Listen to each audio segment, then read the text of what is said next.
noches, Patricio. Un gusto estar con Hola. ustedes. Hola. Oye, Y Mauricio, bien, sí. pues estamos expectantes de lo que viene el fin de semana, a pesar de que como que se ha venido confirmando esto de que no hay tanto entusiasmo como la vez pasada. Es yo trataba de hacer la analogía con mi hija y otros colegas que conversábamos a la hora de almuerzo, que cuando yo preparo comida en la casa, cuando va mi hija a verme, nos gusta todo el arroz. Y nunca me cae muy bien el arroz. Sin embargo, es todo un tema conversar lo mal, papá, que te quedó el arroz, y volver a hacerlo otra vez para que otra vez me critiquen. Pero la forma de solucionarlo es con arroz pregraneado, y seguro que queda bueno. Bueno, este proceso es algo así, es pregraneado, probablemente salga, pero le quita entusiasmo, ¿de acuerdo? Ahora pasó algo, estos últimos 2 días, que podría cambiar el escenario, que era más probable. Porque si tú me preguntabas la semana pasada cuando conversamos, 2 semanas, sí. yo te hubiese dicho que cada uno de los pactos políticos iba a sacar un representante, así completábamos los 5, y solamente el independiente no salía, no tiene posibilidad, digamos, matemática, por el tipo de elección que tenemos, que es de reparto, ¿cierto?, del sistema autonómico. Sin embargo, pasó algo, que el Partido de la Gente bajó una candidata por el tema de que tuvo antecedentes de que había estado condenado por tema de cocaína.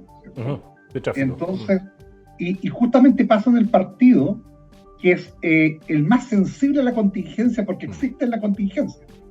Entonces, la pregunta que uno hace, ¿a dónde se va? Porque eso va a tener un impacto claramente en el Partido de la Gente. Y va a afectar también a la elección que van a tener acá. Entonces, esa fuga de votos, ¿a quién favorece más? ¿Hacia dónde se van a ir?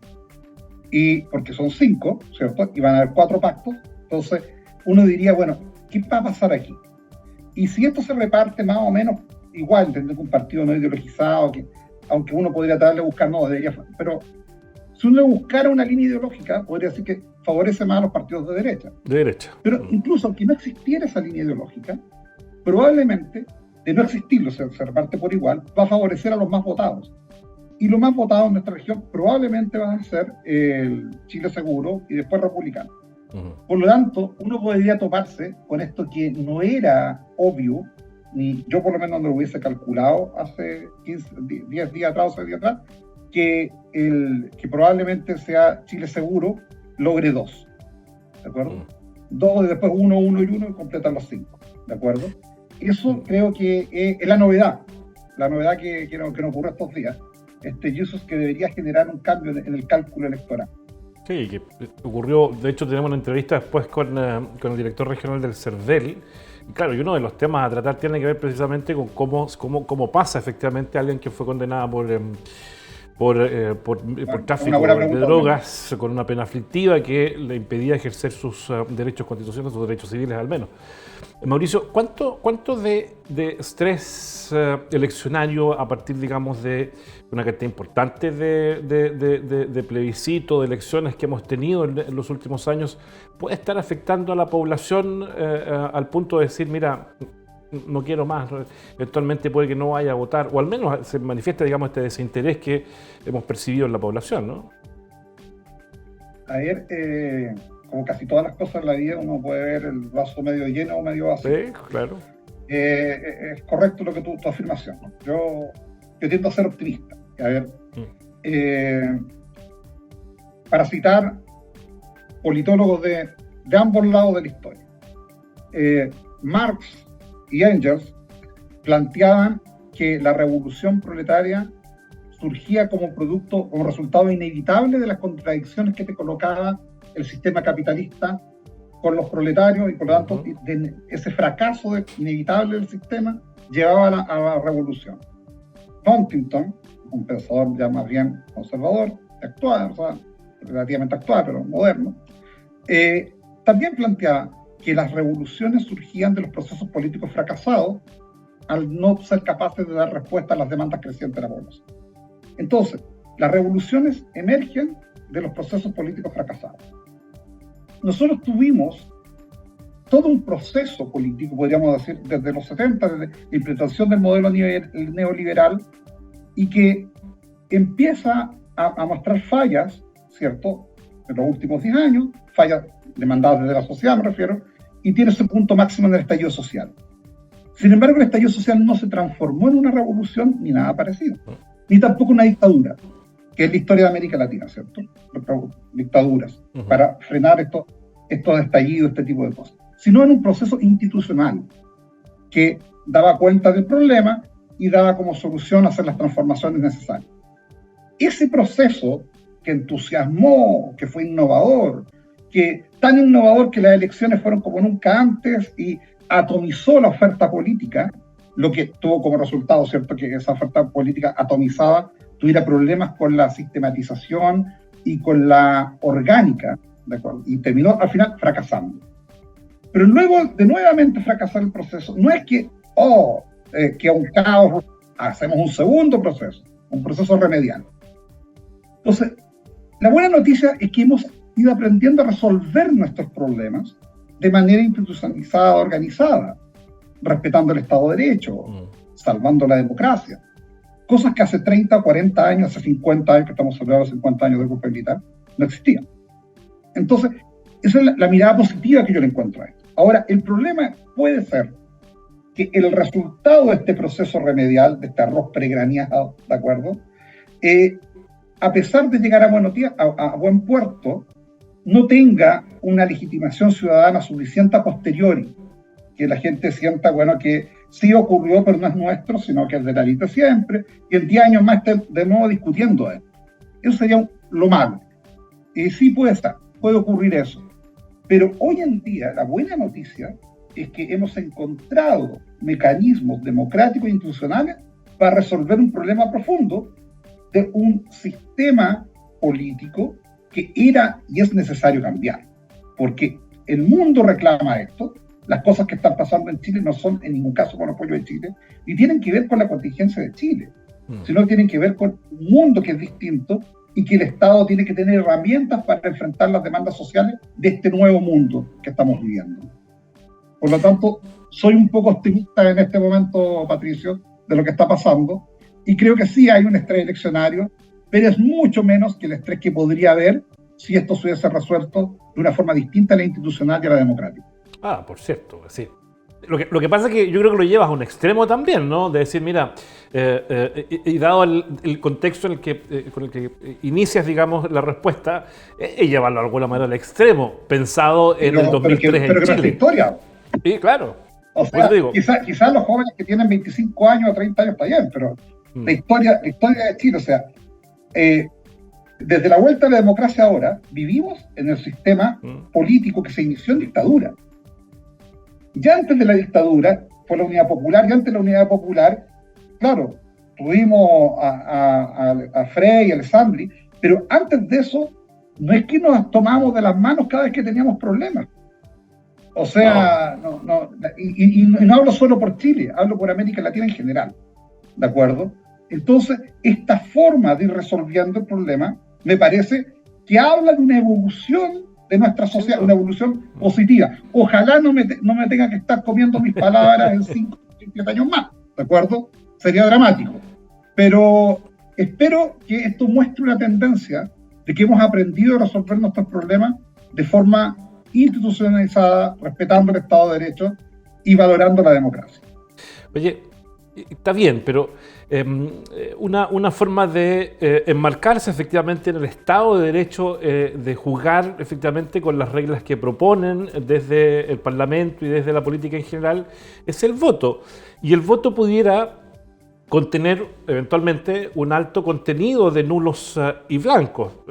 En la elección parlamentaria del 97 creo que fue del 17% estos convidados de piedra, ¿no?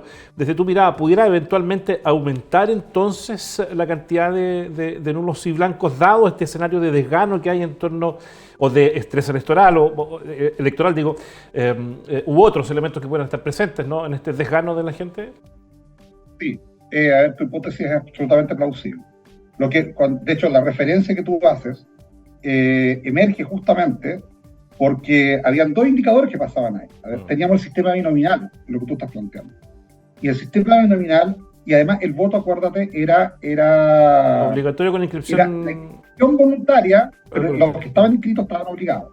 Entonces nuestro padrón electoral empezó a ser cada vez menos representativo porque nos inscribía gente nueva. Entonces votaban siempre los mismos que estaban inscritos, que estaban obligados, y votaban, da lo mismo como votaran, porque hay un empate obligado por el sistema binominal.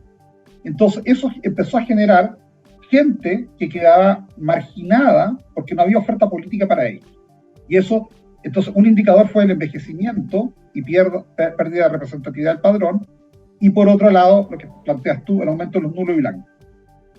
En el escenario de hoy día, y me parece que lo conversamos también la vez pasada, sí, ocurre que los que se sienten perdedores del proceso original, el 38%, que es un buen número, ¿de acuerdo? Una parte de ellos eventualmente pueden sentir que este proceso no los representa.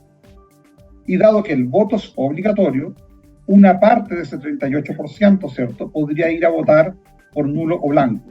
Por lo tanto, podemos ver ese fenómeno.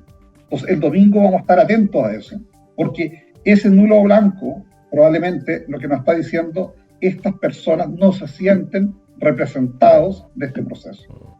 Por lo tanto, tu hipótesis es absolutamente plausible, podría ocurrir eso. Pero ¿qué complejidades puede tener además un escenario como ese, Mauricio? Eventualmente lo que asoma en mi cabeza es deslegitimar, digamos, de alguna manera con una alta cantidad de votos nulos o blancos el proceso en sí, ¿o no? Sí, eso es, le resta legitimidad, estoy de acuerdo contigo. Por eso te decía yo, la buena noticia es que ante el fracaso reaccionamos con otro proceso institucional, ordenado. Y el estallido reaccionamos con un proceso institucional democrático. Y ahora nuevamente, eso es la parte buena. La parte que nos deja lleno de incertidumbre y lleno de incógnita es que qué tan sostenible va a ser el resultado de esta nueva constitución, por más que logre algún puerto. Porque si es que se incrementan el tema de los nulos y blancos, si es que hay gente que a pesar de lo que resulte, no se hacía, si el resultado del principio de salida es demasiado estrecho, claro, vamos a tener una constitución, pero no necesariamente va a ser una constitución que la gente la tome como propia. Y cuando uno habla de una constitución no es algo para 10 años, es algo que esperamos que dure mucho tiempo. Entonces, claro, esa es la principal incógnita y el principal riesgo que podemos observar. Si es que ocurre esto que estamos diciendo, es decir, que implementen los nulos, los blancos, y que la gente se empiece a restar del proceso. ¿Hay partidos de extrema en Chile, Mauricio? ¿De extrema derecha, de extrema izquierda?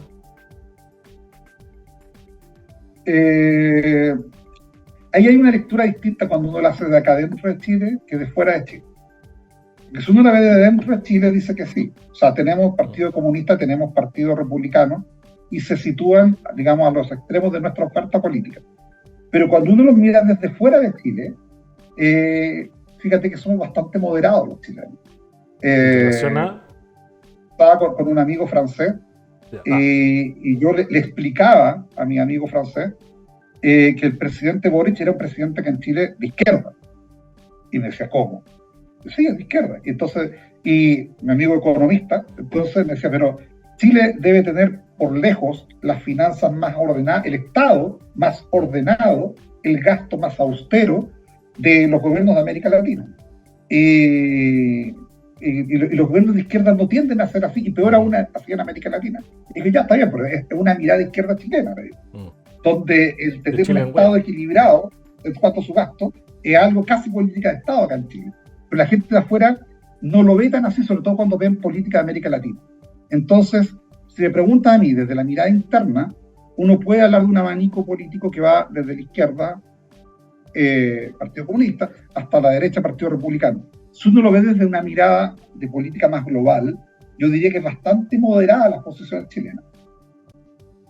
Ahora, a propósito de moderación, ¿pudiera ser el resultado de la votación del domingo un llamado efectivamente a la moderación por parte de la población o bien inclinarse por los extremos? Estoy pensando, por ejemplo, que desde el punto de vista de la derecha, Chile Vamos se separa de los republicanos porque tienen una forma de hacer oposición desde el punto de vista de ellos y lo que han planteado, distinta, digamos, menos confrontacional respecto del Partido Republicano. Vemos, por otro lado, a la democracia cristiana, desvincularse del PC, del PS, armar un bloque aparte, ¿no? Entonces, ¿pudiera eventualmente esto acogerlo, tomarlo a la ciudadanía y inclinar la balanza entonces más por la moderación que por los extremos?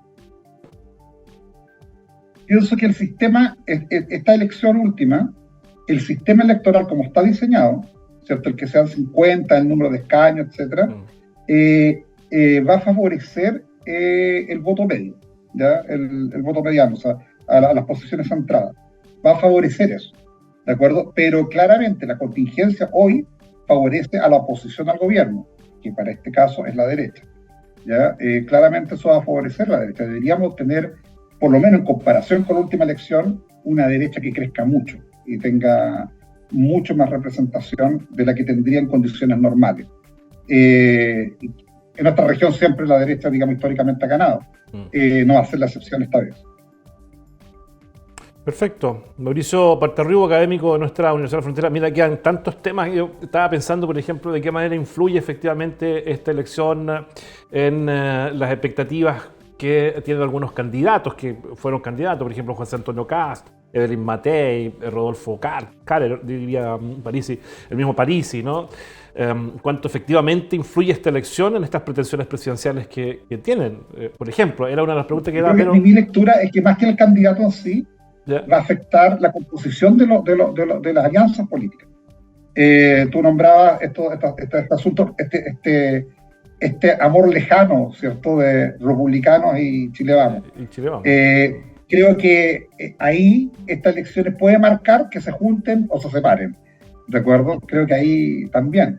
¿Qué le va a pasar al Todos por Chile y Unión por Chile? También ahí puede. Creo que las formas como se van a acomodar los pactos para las próximas elecciones, creo que a nivel de pacto esto sí podría generar temas importantes. A nivel de personas, de candidatos individuales, creo que no creo que afecte tanto.